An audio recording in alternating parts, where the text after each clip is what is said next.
Hello bachcho, let us read this question. This question says, among the following compounds, the one that is polar and has the central atom with sp2 hybridization is. So इस question में कहा गया है कि हमें ऐसा compound बताना है जो कि पोलर है और जिसमें सेंट्रल एटम का जो हाइब्रिडाइजेशन है वो है sp2. सो इस क्वेश्चन को सॉल्व करने के लिए जो की कॉन्सेप्ट रिक्वायर्ड है हमारे पास वो है यहाँ पे कॉन्सेप्ट ऑफ हाइब्रिडाइजेशन. सो अगर हम देखें तो यहाँ पे हमारे पास SiF4 का जो स्ट्रक्चर होगा वो कुछ इस तरीके से होगा. यहाँ पे सिलिकॉन के पास 4 वैलेंस इलेक्ट्रॉन है, 4 बॉन्ड बने, हाइब्रिडाइजेशन है sp3, क्योंकि 4 बॉन्ड पेयर हैं, कोई भी लोन पेयर नहीं है तो स्टेरिक नंबर 4 हो जाएगा. और यहाँ पे जो डाइपोल मोमेंट होगा वो यहाँ पे 0 होगा, क्योंकि इस तरीके से डाइपोल मोमेंट वेक्टर होंगे लेस इलेक्ट्रोनेगेटिव से मोर इलेक्ट्रोनेगेटिव एटम की तरफ, तो नेट डाइपोल मोमेंट हो जाएगा 0. यानी कि ये जो कंपाउंड है वो नॉन पोलर है और यहाँ पे हाइब्रिडाइजेशन है sp3, सो इनकरेक्ट हो जाएगा.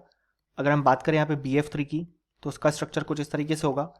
यहाँ पे बोरॉन का हाइब्रिडाइजेशन sp2 होगा, लेकिन यहाँ पे हमारे पास जो डाइपोल मोमेंट है नेट वो 0 हो जाएगा, क्योंकि यहाँ पे सारे बॉन्ड एंगल 120 डिग्री के हैं, तो नेट डाइपोल मोमेंट एक दूसरे को कैंसिल आउट कर देंगे. सो नेट डाइपोल मोमेंट 0 हो जाएगा. सो यहाँ पे ऑप्शन बी इनकरेक्ट होगा. यहाँ पे सेंट्रल एटम का हाइब्रिडाइजेशन तो sp2 है लेकिन वो नॉन पोलर है. अगर हम बात करें यहाँ पे नेक्स्ट कंपाउंड की तो वो है HClO2. सो HClO2 का स्ट्रक्चर कुछ इस तरीके से होगा. यहाँ पे क्लोरीन, डबल बॉन्ड O और यहाँ पे OH, और यहाँ पे हमारे पास जो क्लोरीन है उसके पास 2 लोन पेयर होंगे, क्योंकि यहाँ पे हम जानते हैं कि क्लोरीन के पास 7 वैलेंस इलेक्ट्रॉन होते हैं. सो यहाँ पे हाइब्रिडाइजेशन जो है वो हो जाएगा sp3. अब यहाँ पे अगर हम देखें तो डाइपोल मोमेंट वेक्टर यहाँ पे इस तरफ होगा और यहाँ पे इस तरफ होगा, क्योंकि ऑक्सीजन ज़्यादा इलेक्ट्रोनेगेटिव है. सो यहाँ पे नेट डाइपोल मोमेंट तो नॉन जीरो आएगा, लेकिन हाइब्रिडाइजेशन sp3 आ गया है. सो इसलिए ऑप्शन सी इनकरेक्ट हो जाएगा. अगर हम बात करें ऑप्शन डी की तो ऑप्शन डी में H2CO3 गिवन है, जिसका स्ट्रक्चर कुछ इस तरीके से होगा. यहाँ पे C डबल बॉन्ड O,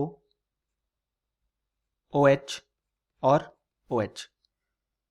सो यहाँ पे अगर हम देखें तो कार्बन का हाइब्रिडाइजेशन है sp2, क्योंकि यहाँ पे 3 बॉन्ड पेयर बने हैं और कोई भी लोन पेयर नहीं है, क्योंकि कार्बन के पास 4 वैलेंस इलेक्ट्रॉन है और 4 बॉन्ड बन चुके हैं.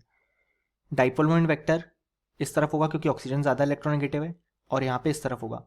यहाँ पे नेट डाइपोल मोमेंट 0 नहीं आएगा, क्योंकि यहाँ पे सारे जो नेबरिंग एटम है वो सेम नहीं है. यहाँ पे OH है लेकिन यहाँ पे केवल ऑक्सीजन है. इसी कारण से यहाँ पे ऑप्शन डी बिल्कुल करेक्ट हो जाएगा, क्योंकि ये कंपाउंड पोलर भी है और sp2 हाइब्रिडाइजेशन भी है.